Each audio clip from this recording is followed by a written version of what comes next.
to just and then maybe action of me just telling what I know. So in other words, machine learning approaches that can improve on that. So we'll discuss that just a little bit. And then the next one I want to discuss is a high school running athlete that we analyzed in our lab, who was referred to us by a local orthopedic surgeon, and has to do with plantar accident. And they did a reaction of the foot and tried to demonstrate whether the reconstruction is effective or not. So we'll talk about that endpoint of things. We're showing you things today that are very perfect and very VR system. And then they basically went through and did an initial reduction of those 99 for how predictive they were. So for this particular study, I believe they used more of a principal component analysis on the front end to reduce how much there was, and then put in only the most influential to that particular equation. So in this case, the X is the anterior posterior, and they end up using one up near the toe, both near the big toe, one close to the fifth metatarsal ray, and then one back here in the medial heel, which is kind of strange to me to think about. That you can have something that's predicting an anterior posterior shear force, but you're taking things from the toe region, from the fifth metatarsal, from the heel. So we had some questions about that in my class, so we'll get to that in just a moment. And then for the medial lateral, there's also kind of a big toe area, also the same fifth ray, but then a few more towards the lateral heel, but still this kind of odd thing over here to the medial most posterior part of the heel. So does this make sense to us or not? So medial lateral, how much shear from initial foot contact to most medial position of the center of pressure. Potentially you're going to see things that are predictive on the extremes of the lateral and the medial, but it doesn't quite tag what I would expect. And then for the vertical, the ones that were most predictive that they found were just these four. So one maybe just underneath the first and second metatarsal head, maybe one just underneath the fifth metatarsal head, the same area back here in the posterior lateral heel, and again the same change posterior medial section of the heel. So we looked at this and said, does it even matter which cells you use? Because these seem very random to me. So this is a point when I want to ask for your input. This is some of the data that they showed for their prediction outcomes. So the smooth data is the measured data from a force platform, and then this hyphenated line here is the estimated data from the prediction equation. So this is for anterior posterior here. So you can see this line is what you would expect from a braking impulse, and then a propulsive impulse for walking. And they get the magnitude decent for the braking, but the timing is a bit off, right? And then for propulsion, it's quite off, I would say, for magnitude, and the timing is maybe okay. For the medial lateral, it actually matches fairly well for the initial phase of loading. So incidentally, this is heel strike here, and this is toe off.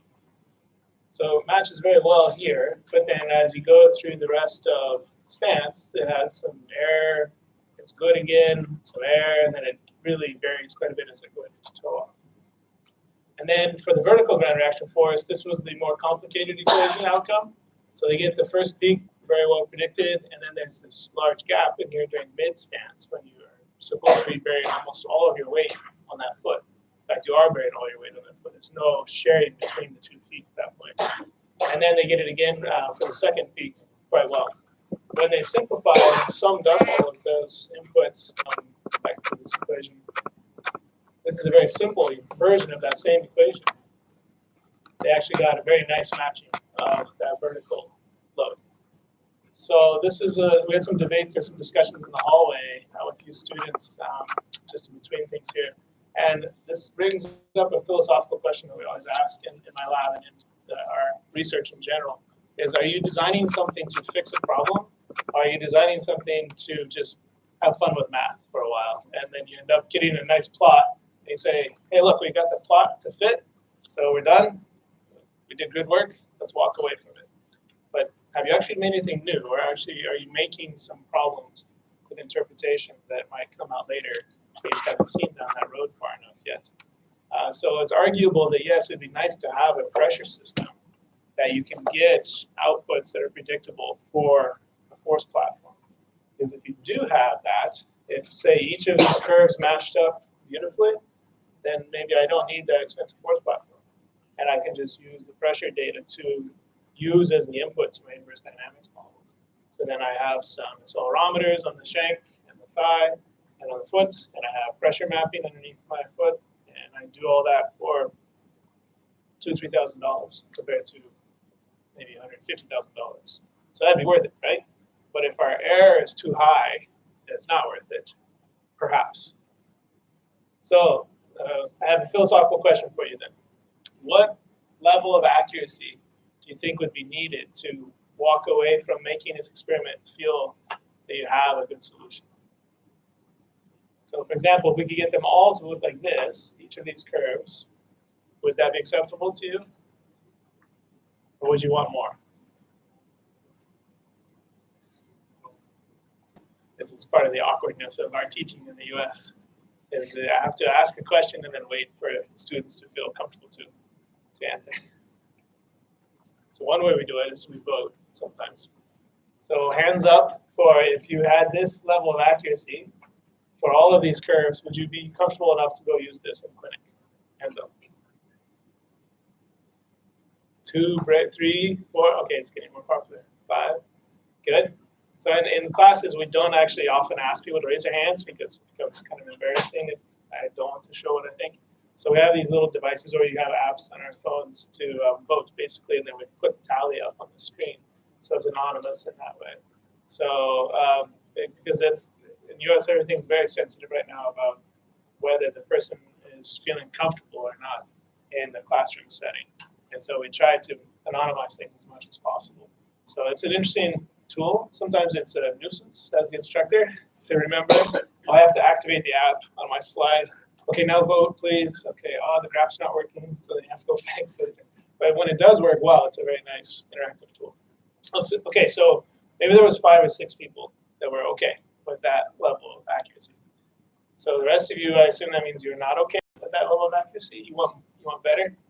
Is this true? Or there could be a C. There could be another option that you want worse, perhaps worse accuracy. Okay, we'll assume you want better.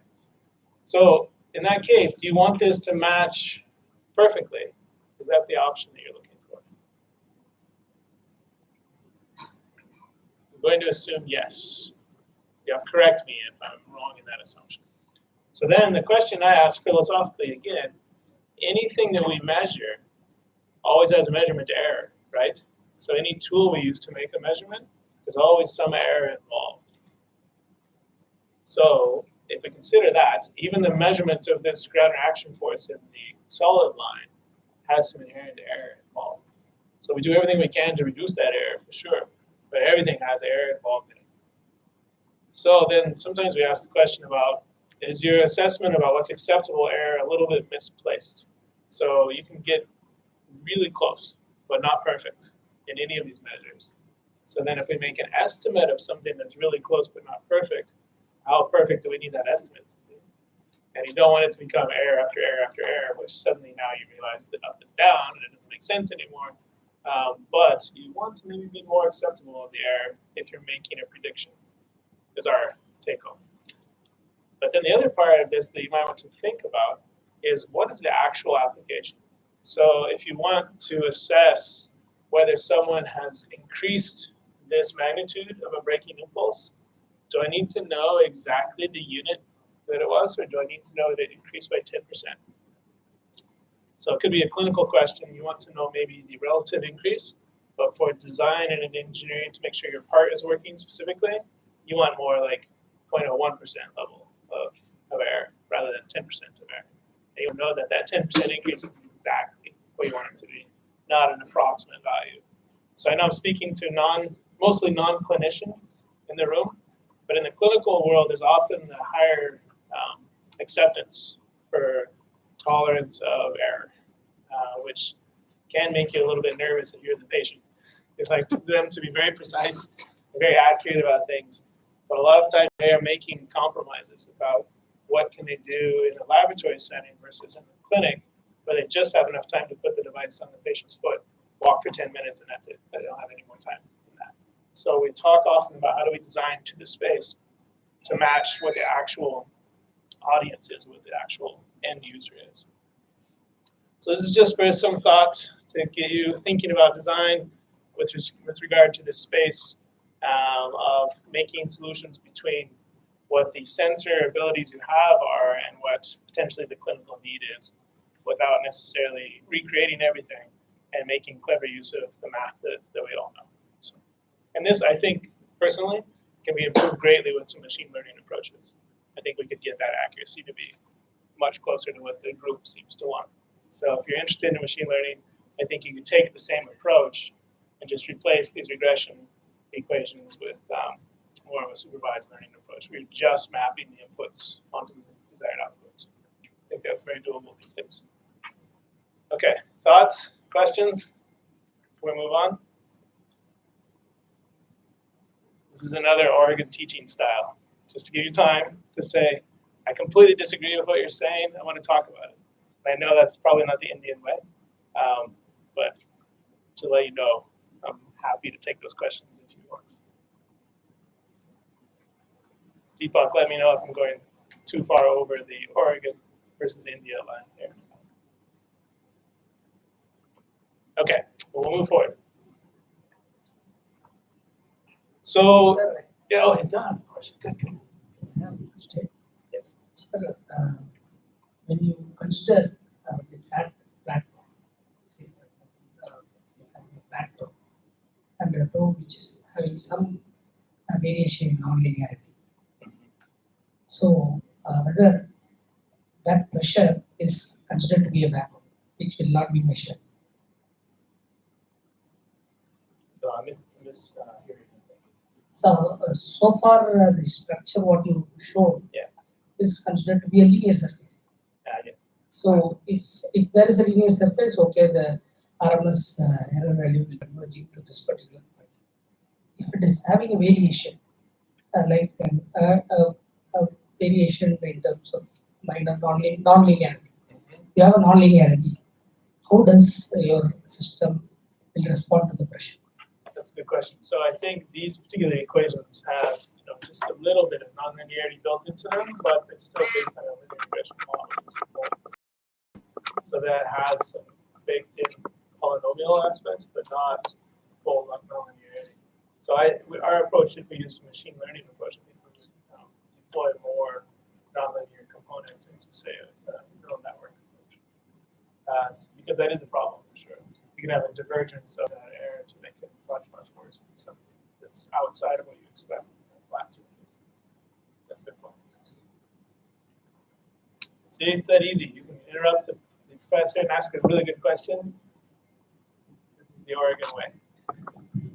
Thank you. Any others before we move on? Yes.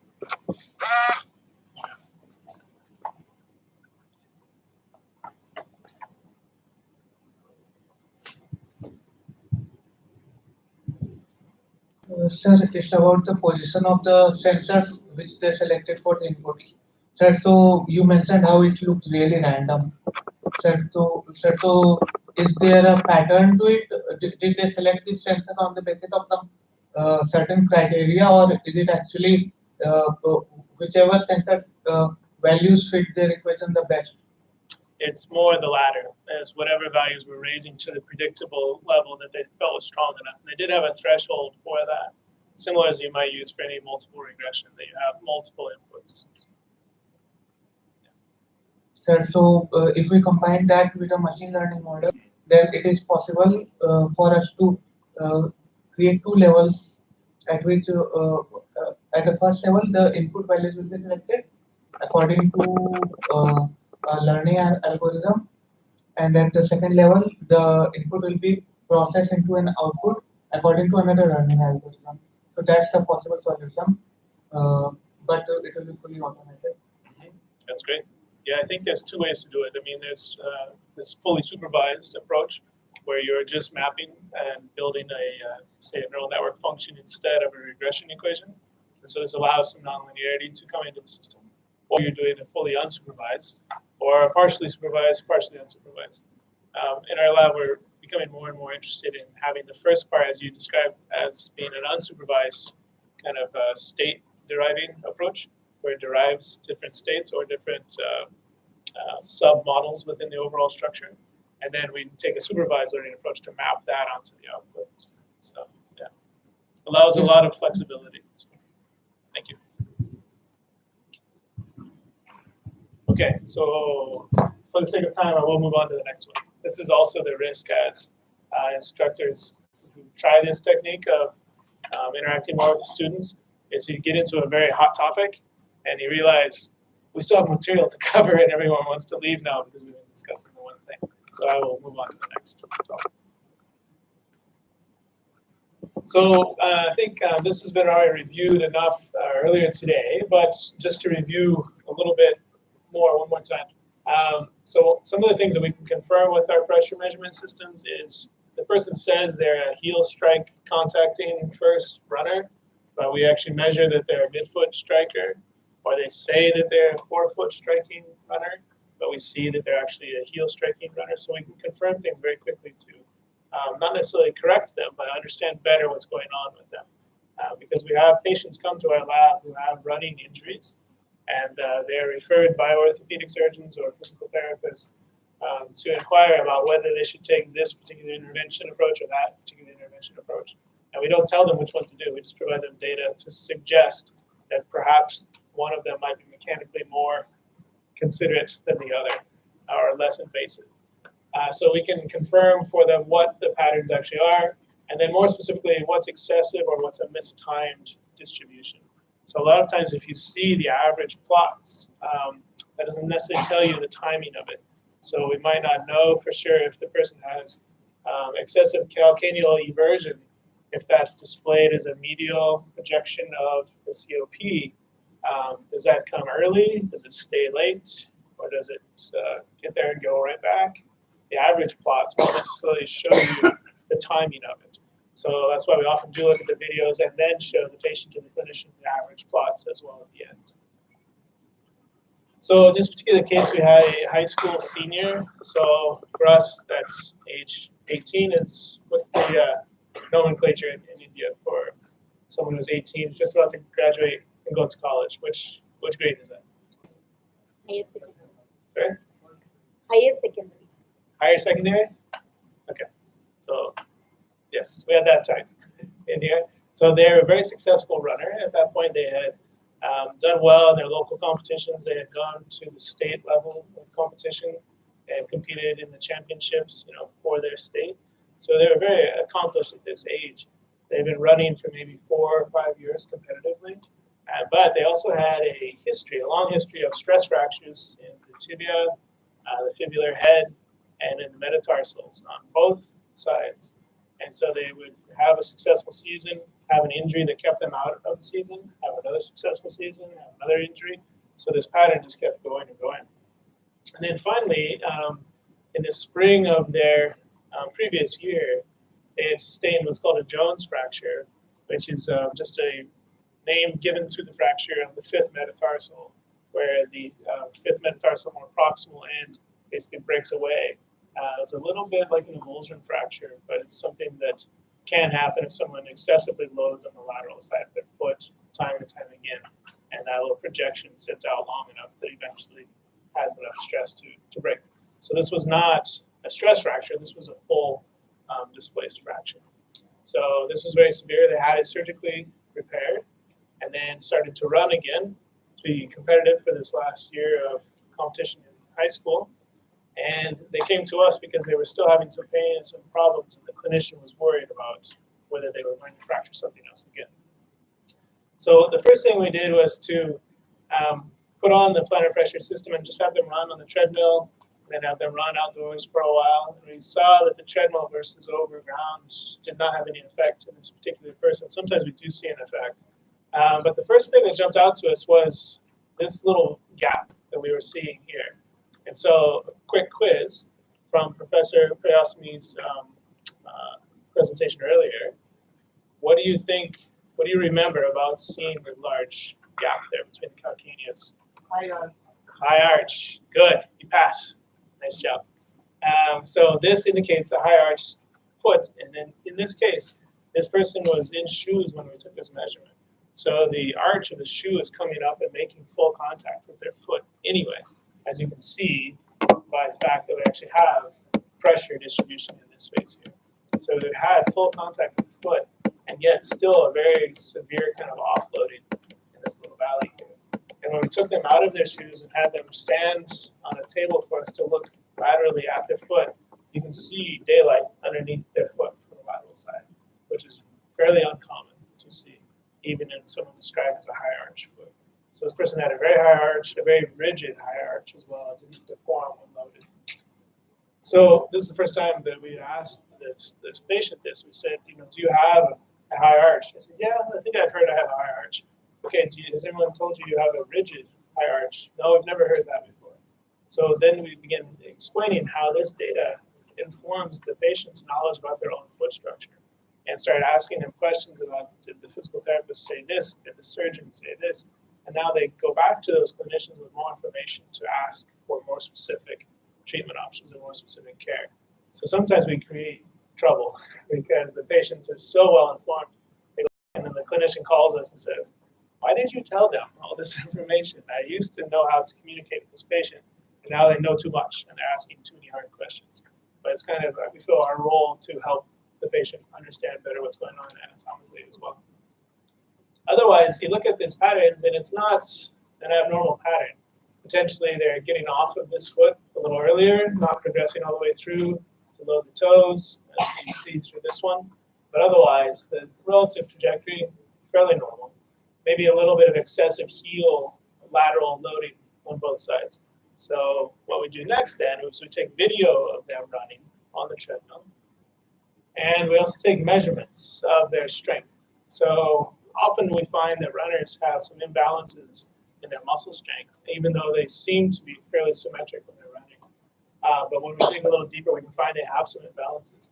So in our lab, we've built up a normative database. It's shown in green here for hip abductors, so the muscles that bring your leg out to the side here, hip flexors, hip external rotators, and hip internal rotators, ankle plantar flexors, the gastrocnemius soleus, and dorsiflexors, tibialis anterior. So we have a normative database from our own research over the years that we've shaped up for this. What we do then is compare each individual athlete coming in to that normative data set, just in comparison of a mean plus or minus 1 standard deviation. And this is not conclusive evidence. We just show them this and say, it appears your hip flexors are very strong compared to our normative group. They're within normal limits, but they're stronger than average a little bit.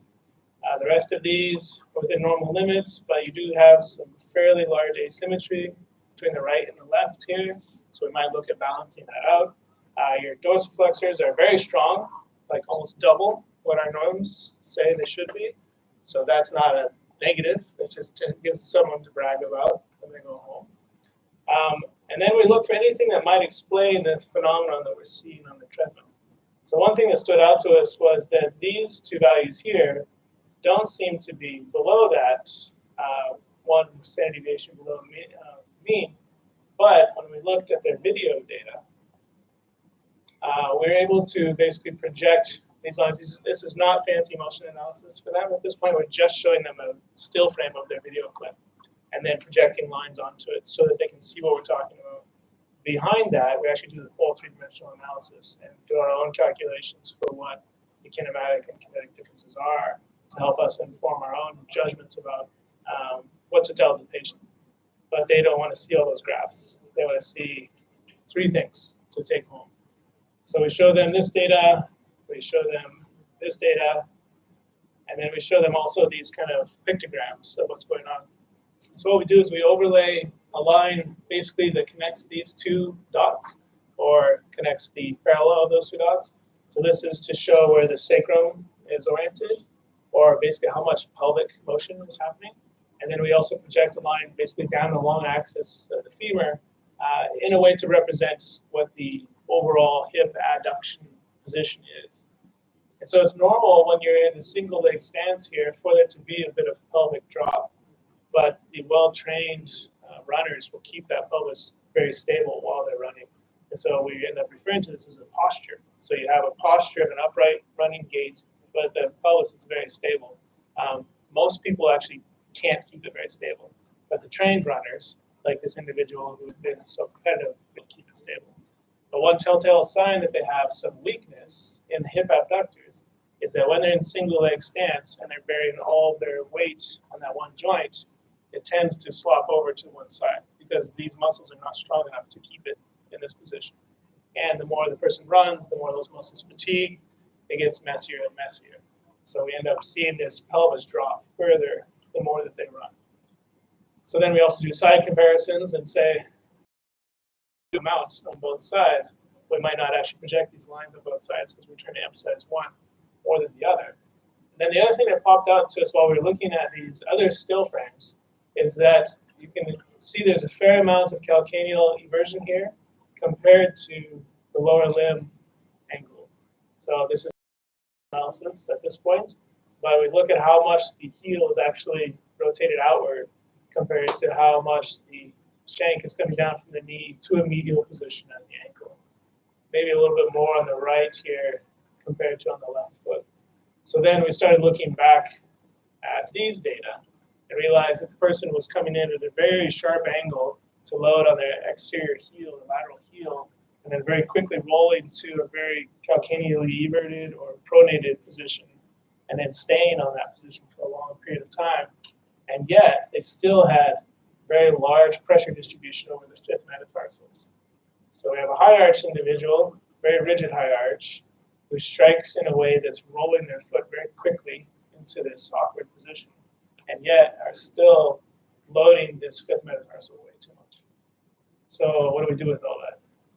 We just throw our hands up and walk away. It's like, you're a mess. Don't run anymore. You're going to get injured. Don't talk to us. No, we actually try to then say, there's some things you can do to adjust this, but it's not necessarily what the patient first expects us to say. Because the patient came in asking if they needed orthosis for their high arch. And we said, maybe. Let's take a look. And after we looked at all this data, we said, yeah, you possibly could have orthoses for your high arch, but it's such a rigid high arch that it's not going to actually impact how much deformation occurs in your arch. Most of us have some deformation in our arch, but this person had none. So I basically said that you shouldn't waste your money on that aspect. What you should do instead is try to increase your strength in these muscles so that you can reduce how much pelvic drop you have and start working on a little bit of a different running form so you have less calcaneal inversion, even though the person was basically trying to not load their fifth metatarsal foot.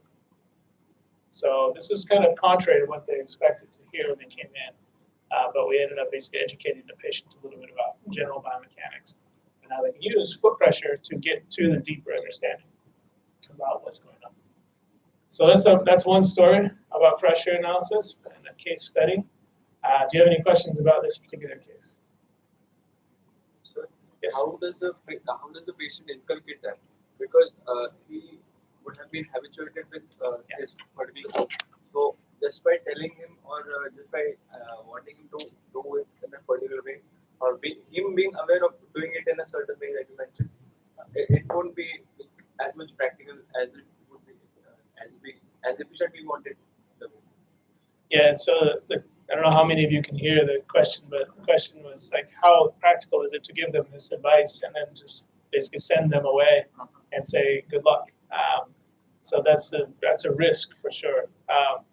What we try to do then is give the same report, and we generate a written report for them in this way, send it with them, and then also send a copy to their surgeon or to their physician, as well as to the physical therapist that they work with, and with the specific suggestions about the strengthening, because then the physical therapist can follow up with them and say, let's design a program now to strengthen those hips, and also let's take a look at your running pattern to see if you're improving that or not. There have been quite a bit more research in the last 5 years, I would say, about whether runners can learn a new technique of running, even though they've been running this way for 4 or 5 years. And there is a gait retraining effect that's fairly effective, but people need to approach it like it's an injury, to go into therapy 3 or 4 times a week, or to try to change their running 3 to 4 times a week with feedback. rather than just feeling like they're doing better as they go for runs. So it requires that level of intervention, not just us telling them, here's what the data looks like. That's a good point.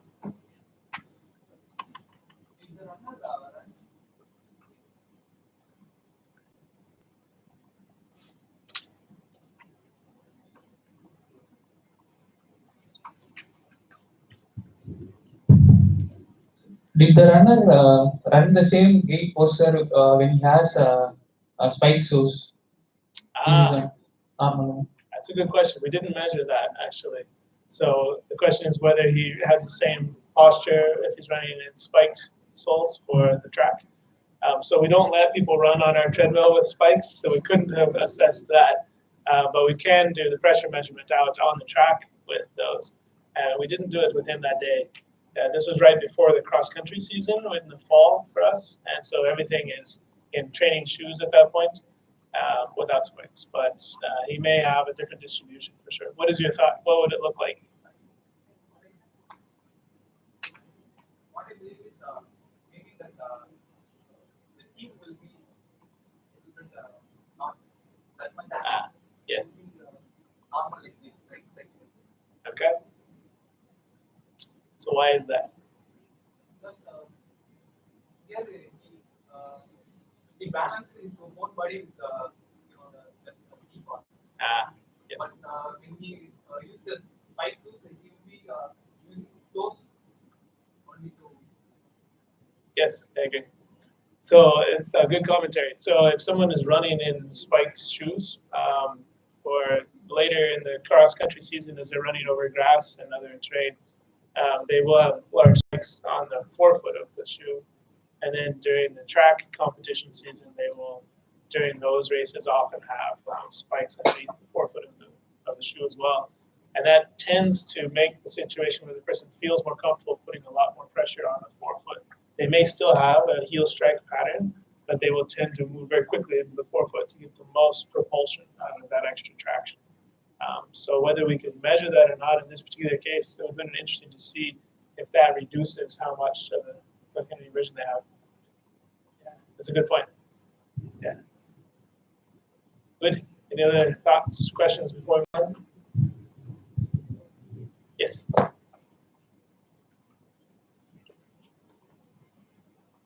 Sir, since he has a medial rigid high arc, then can we use flat insoles for that purpose? Flat rigid insoles for that purpose, so that the plantar pressure would be equally then distributed. Maybe. I'm not sure if that would help in his particular situation. I think there's still some risk in his case. He has the high arch, but he also has a very heavily loaded fifth metatarsal. So I don't know, maybe enough about the insoles you're talking about if you can redistribute just kind of a uniform system, or if you can offload still a little bit with that. Maybe we can talk later about that. Okay, we can go to the board and draw. That's good. Okay, so move on to the next situation. So this is the plantar ulcer prevention study that came out. It's not a research journal that I often go to, but it was really interesting to see where people are submitting these work. So this is in plastic and reconstructive surgery, and it's an open source, fairly new journal. So I don't know how that's viewed in India these days, but in the US, for academics that are pursuing tenure track situations and trying to get promoted, oftentimes we try to avoid the open source journals until you have that first promotion. Because while it's a nice ideal to get things out quickly to everyone and have open source, it still seems to be reviewed within the academic community in the US to be not as good a quality. So sometimes the quality is just fast, but not deep, in other words. And so sometimes we will prejudge these journal articles as being maybe not quite so good. But then some other open access journals are considered to be better. So people have varying decisions on this. But this particular one I was not familiar with before looking for this particular case. So what this article shows is an interesting idea where they actually have something they didn't develop themselves. It's another company that developed this this smart insole system, they call it, so-called, that actually goes to potentially, your phone or to your Apple Watch or something, and gives feedback to the person about risky loading on the foot, for the idea that if someone has an insensitive foot, but they can't feel some aspect of it due to some neuropathy, then they won't know that they're potentially overloading that system and leading to ulceration of the tissue. So the idea here is you can have an insole that is flagging that risk for them and send them source material to say, you have 4 warnings on that part of your foot. You need to do something else. You need to stop standing or walking on it, or you need to take the shoes off, or you need to change some aspect. In other words, before they have the injury, there's some pre-warning to do some self-intervention. So I wanted to look at this one because I thought, hey, it's really interesting to look if you have a smart device that can truly have the patient make the change that's necessary. And then the more I looked into this article, the more I realized they were using a pre-made system from a company, but looked to be very simplistic to me. So I'll show you a little bit what I mean. So this is the name of the device. If you look up that particular article, I can share these articles with you later. It's a relatively simple device description. It's available for sale. And what it does is it senses the pressure and then gives an alert to offload that pressure. Again, just talked about this, but it's smartwatch based as well as for the idea of preventing ulceration. So one of the test case that they used this on was this patient that they had already done a little bit of a post-ulceration transplant here for a skin tissue repair, but the person was basically insensate on this foot as well and starting to show some signs of some injuries that could lead to fully open ulceration. So they wanted to know how much risk does this person have and can we prevent it. So they used this particular patient as the case to test out the system. And the system then gives interesting kind of desktop sort of replies on your smartphone or on your watch to basically give these small little cues to say that over this 4-hour time when you were using this sensor, we had 20% of the alerts that you were able to actually offload, so that's nice. And these were the areas where the alerts were coming. So it was in the left foot in this kind of mid-foot to forefoot section. And with most of it looks to be maybe on the medial side. So right in here is where the majority, but there were alerts coming from all of these areas. And then the other thing that they showed as a marker was that left and right comparisons, that all of this is left data. So the foot that was kind of in concern here, and that the medial toe and metatarsal heads was probably showing the most alerts. So this is saying it's not just uniform distribution, the person should stay off their foot. It's saying this specific area is where you should try to offload. So if the patient then takes this to their clinician, the clinician says, I was wondering if it had or if it was this other thing, now I have some evidence to show that I can intervene to offload that particular area specific to the person's dynamic use. So this was one I thought that was interesting because it's a relatively simple tool. It had maybe 6 or 7 sensors in the insole itself. So it was nowhere near the 99 of the Novell PR system. It was nowhere near the TechScan system, but it was something that was probably affordable to be able to give out to patients and fairly robust. Didn't require all 99 sensors to be firing. So it seemed at first to be overly simplistic, overly kind of under-designed, but seemed to be fairly effective with the ability to offload this. In the paper, they actually talked about a certain number of days that they tested this over, and then we're very proud to state that they had 89 days from starting to measure and give the alerts to the person, 89 days from there till they had their first incident, their first problem. But before that, the person was having a problem every 30 days when they seek medical care for a new injury on their foot. So potentially you triple the lifespan of that tissue. It's a small intervention, but it becomes a big impact on the person. So small test case here. Any thoughts about the overall design? I haven't given you much detail, but any thoughts about something you could improve this design or you consider as far as feedback to the patients? Maybe you're getting tired at this point.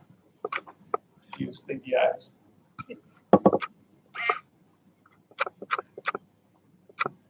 So is it important to give them more data or even less. Should I even show them where underneath the foot it is? Or should I just say, you need to sit down and get off that foot right now. Stop walking.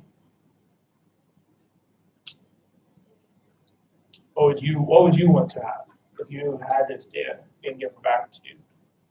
This is speaking to people with engineering mindset, right? Instead of we want all the data generally, but would you want to know it's this spot right here underneath my fifth ray or right underneath my big toe? Probably yes. Okay. How about the feedback for all this information, like how many times you effectively offloaded it, or how many hours you used it during the day? Is that interesting to you?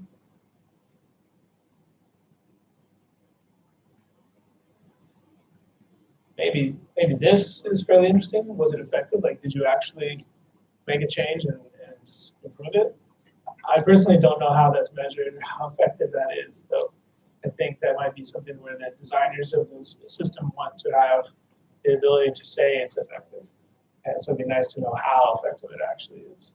So maybe there's an opportunity for a third-party validation of something like this to actually say, yes, it actually is offloading a certain amount if the person learns that this is overloaded.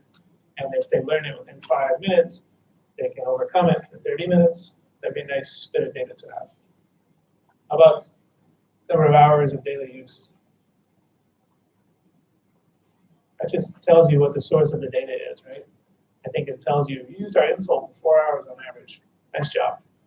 I'm not sure if it tells us much, except that this data comes from 4 hours of average daily use. So that's interesting to the clinician, perhaps, but maybe not so much to the patient. Okay, we'll move on. So the last case, I want to give you fair warning. There's not necessarily graphic images, but more graphic than the last image of the foot. So this was a case where someone had trauma due to a motor vehicle accident. I think they were on a motorcycle, and basically the foot was very severely damaged, and they were basically looking to do a salvage procedure rather than amputate, and wanted to see then what the effect of that surgical procedure was using plantar pressure to understand how the person was loading the foot, and then further what happened when they had a compressive sock on the reconstructed foot. Was that helping the person to shape the foot a little bit more effectively or not?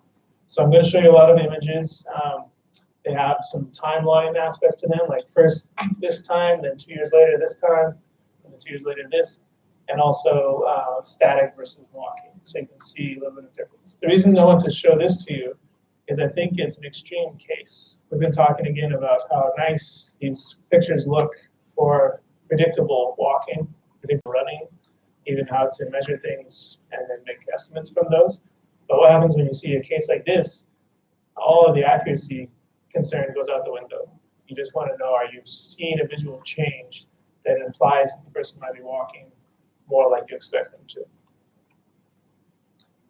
So they measured data from February 2010 through September 2012.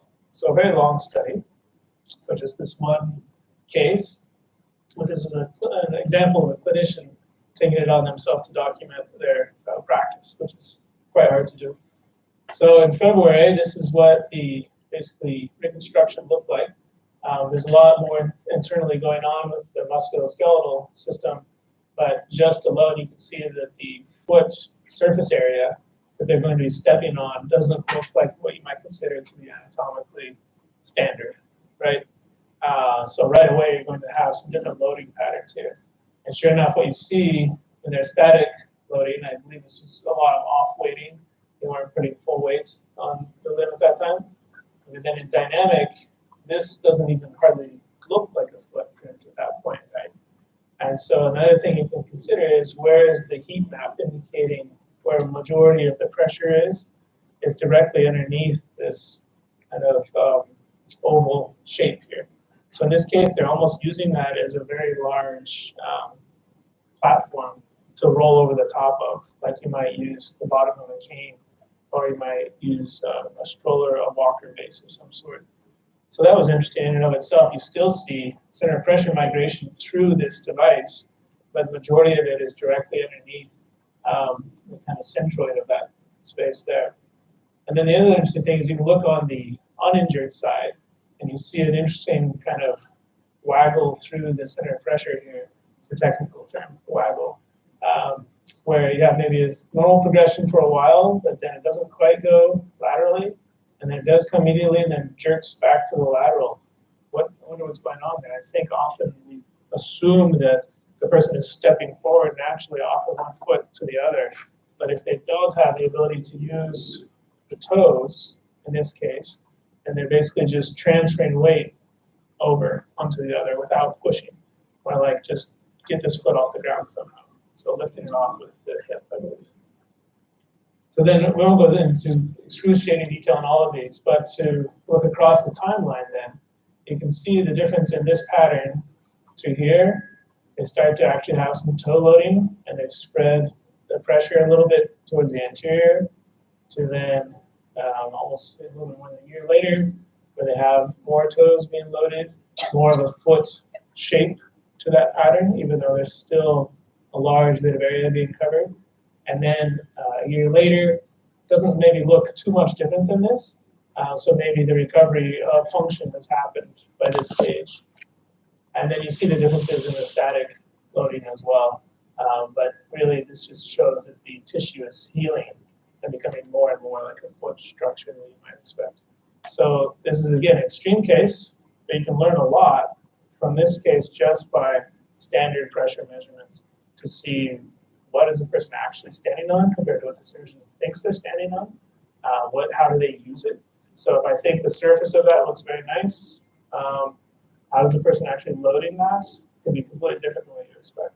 So there can be a lot to learn from how this person actually uses the device that's been given back to them. And then the other thing they were testing was the effect of compression. So they had basically a compressive sock that they put on in addition to the intervention. And so I think this was a side analysis, but it's still relatively interesting. So these are the statics across 2 of the time points for barefoot and with stocking. And then 2 years later, same thing. And then dynamics with that same device. So do you see any patterns in here out to you as having an effect from the compression? Anything visually? What stands out? The pressure distribution changes, and it seems to have improved much closer to a healthy function. So even more than what we saw in these images. So a couple things that seem to jump out to me is I can count the toes. So now there's toes involved, which is interesting that a compressive sleeve would basically reshape the foot to a point where they're actually loading their toes. Anything else stand out to you about the difference in compression to barefoot in any of these?